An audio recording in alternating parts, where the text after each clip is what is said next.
Hey everyone, welcome back to the channel. In today's video, I'm going to show you how to contact seller on AliExpress. It's really simple and easy.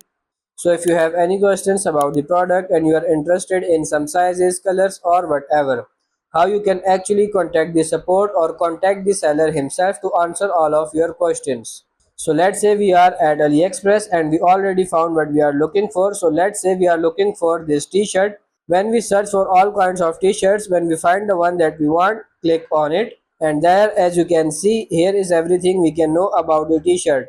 All the details are written here, but how you can actually contact the seller if you are interested in some option that is not over here. So when you are on this page, you have to scroll down a bit. Over here we can where you can actually see like a brand or seller.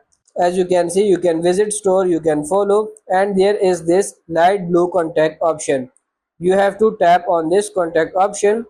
The new tab will immediately open, and as you can see, they have launched the all new messages. And as you can see, you are already in the chat with this official store and official seller, so you can type in whatever you want, and it's that simple. So that's pretty much it for this video. I hope this video was helpful. If it is, like it and subscribe to the channel. Thank you.